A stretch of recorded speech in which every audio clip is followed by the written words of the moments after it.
there's a neighbor we have downstairs. She likes to bang on walls in her spare time. Cool, amazing. What I like to do is walk really hard on the floor. So we're good. We're good. She's gonna be banging. I'm gonna be walking later really heavy. I'm gonna put some boots on. These boots were made for walking.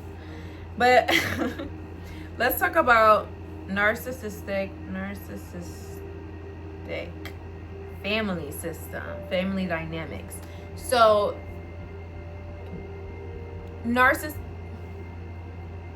she is pissing me off though, I'm not gonna lie. Like, I keep getting distracted because I'm having like low-key like I'm thinking about if someone's like breaking and entering. Like, I'm probably gonna spend the rest of the video like this. Like even though I know it's her, it's like my brain's not gonna compute it because, bitch, why are you banging? You know, the fucky. So these are some key characteristics to a narcissistic family household. If you have seen one, or you know, they're really hard to spot sometimes because of this first characteristic, which is that image is everything. Okay, the family must look perfect from the outside, but behind closed doors, daily life is characterized by, get this, emotional suppression, denial of reality, and hidden abuse. Another key characteristic would be conditional love. So affection is used as a transaction. My mom is so good at that, girl. She loves me whenever I do something for her. She'd be like, oh, tell your stepdad that when I'm out, I'm with you or somebody else, so that he don't know I'm cheating on him with this bitch and that nigga. And I say, oh, okay, yeah. And she's like, I love you. She'll come back with food, and I'll eat it, girl. I would ask for sushi every day. There was, like, I kid you not, an entire year. I think it was not too long ago. There was an entire year of my life. I just sushi. My mom bought me sushi every week because of how much torture I was going through. I was like, oh no. I'm leaving here with something. I'm leaving. I started feeling like I was the narcissist. And I probably was a little narcissist. I definitely came off that way. But that's how you survive in this system. They will eat you up. They will eat, like, you will be ran dry. Those people that you see, I would even say, like, people like that, God forbid, like, that end up like homeless and like suffer with substance abuse issues. My substance is tequila, girl. Shots on me. But you know, it could be worse. I actually had a girl not too long ago say that I was a crackhead. Thank you for that. I'm not. I had an eating disorder. Me promoted. My biggest hater. Evil bitch. So I ate that shit because I was like, girl, you don't know nothing about that. You don't know nothing about that. You don't know nothing about that. And you should be grateful. I'm gonna knock on wood for you. Hold on. That's me knocking on wood that bitch never finds out what a narcissistic family system's like, or what it's like to be with a crackhead. I hope, you know what? I just knocked on wood, so it's kind of crazy if I say this, but I'm gonna say it because I'm a little evil and sinister. I hope she ends up with a man who develops a habit. Oh, that's not. Oh, y'all throwing tomatoes? Stop! She was mean to me, guys. It's me, baby, it's me. She was mean to me first. Maybe that's the karma that she needs. Maybe she needs a nigga that can't put something down. It doesn't matter what kind of something it is. It could be anything. Like, it could be whatever you want, baby. I just hope she falls in love with somebody like that, and then she'll realize, because it's a disease, you know, it's a sickness, and you don't get to choose. Sometimes life just funnels you that way. You know, people are born to people with addictions, and then they're just born out the womb addicted, like crack babies and shit. So that's how ignorant she is, in my opinion. That's why I just let it go over my head. I was like, wow, you are just evil. Impressive. Also ignorant. Also gonna be preying on your downfall. Yay! Okay, what's up, fucker? No, that's shady, actually. My bad. No, my bad, y'all. That's too much, I think, a little. It's getting a little sinister. You know how the seals come out the water? And let me show you.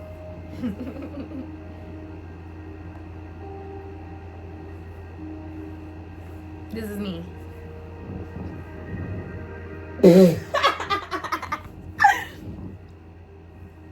That's me after saying something evil and sinister. My tongue still looks wet. I mean, what? Well, it is wet, but it still looks white. I don't know if it's the lighting. Let me check in the mirror, girl. Let me see. Let me investigate. You know what, bitch?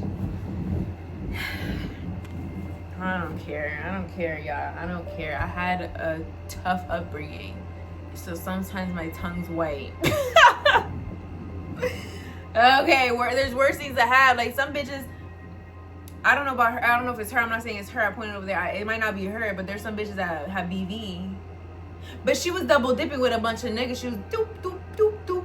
And then she said that one of them was Bernie. And then one of her friends said that nobody wants him because he has a salty dick. But she was fucking him for 6 years. What that mean? What does that mean?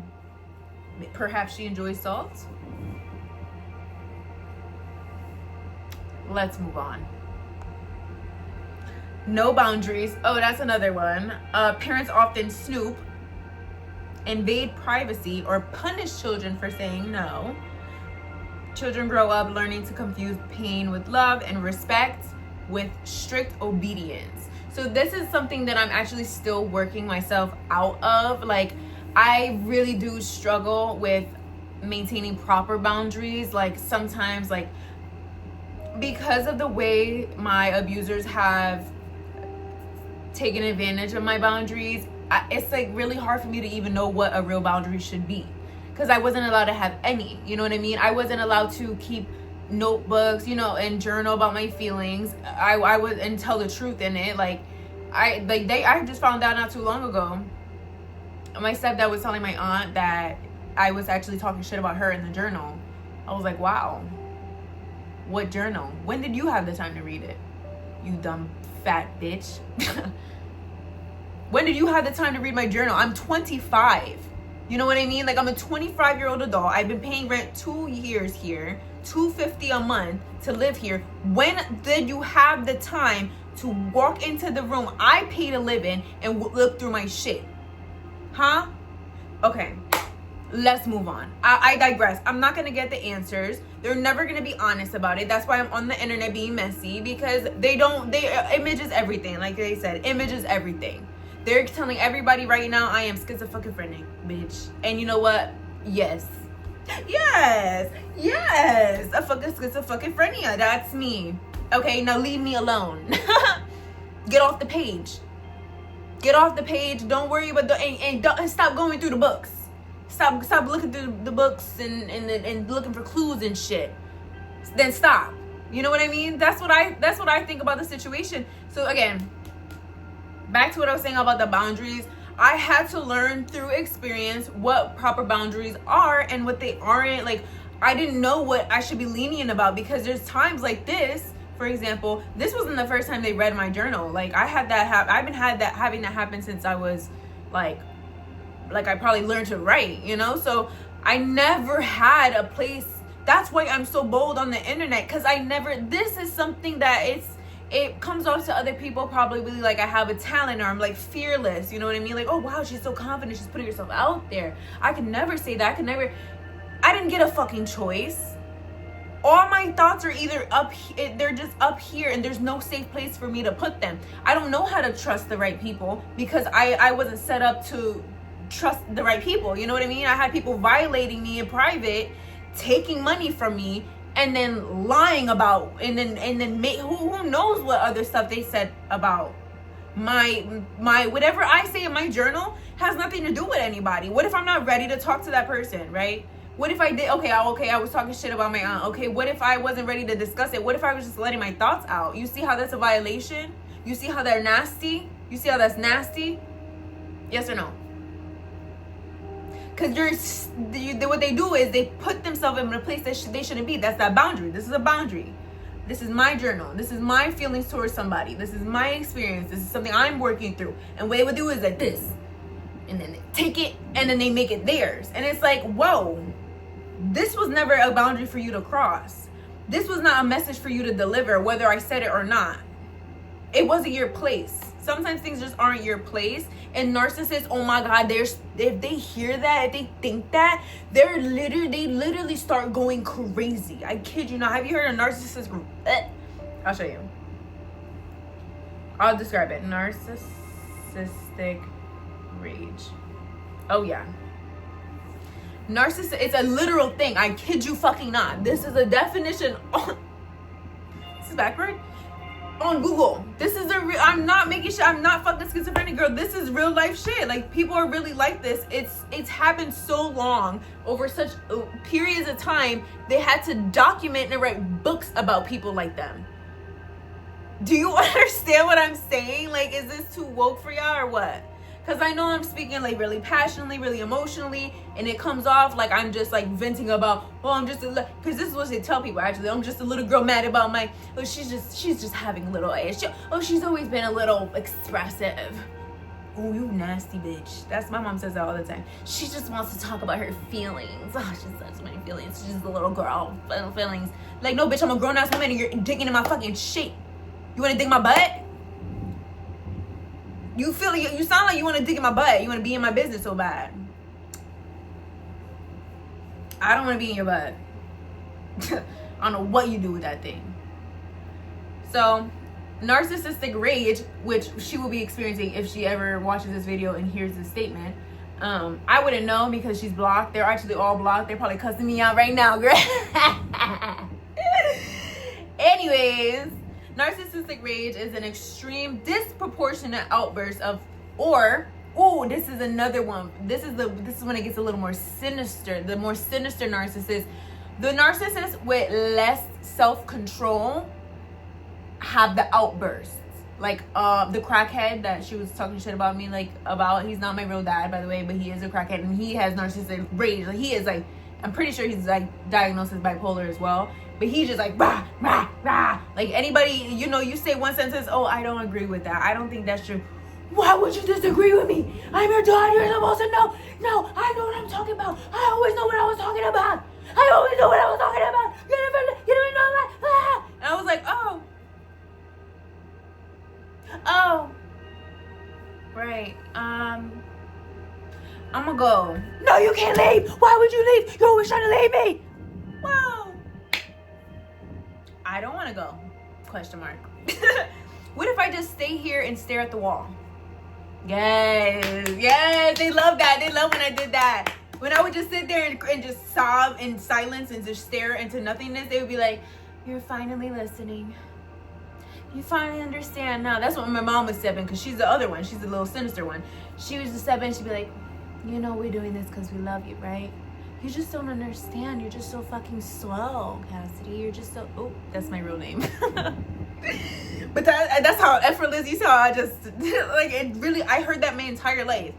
You just don't know what you're talking about. You've always been like that. Just obnoxious and selfish. You see how that's evil to say to your kid that's crying, staring at the wall? But she'll do it.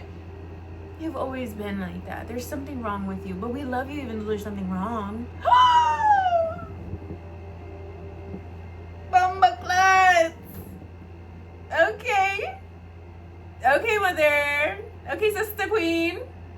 Yeah, you're going to a nursing home. And I'm not paying for that shit either. Ooh, you'll get to the state for sure. Anyways, so the other type of narcissistic rage, which is what my sinister mother would do, is the passive-aggressive silent treatment. Triggered when they're grandiose. Do you know what the word grandiose means? It's a really big word. I'm not being condescending. Grandiose means like magnificent, like larger than life, right? So narcissists have this larger than life, literally, like not only personalities, but also self-image, like this level of importance that's only existing here. And it's like, like he's a crackhead talking down at me because I don't want to listen to a crackhead. And it's like, you have to be really to even think about doing some shit like that. Hold on, next video.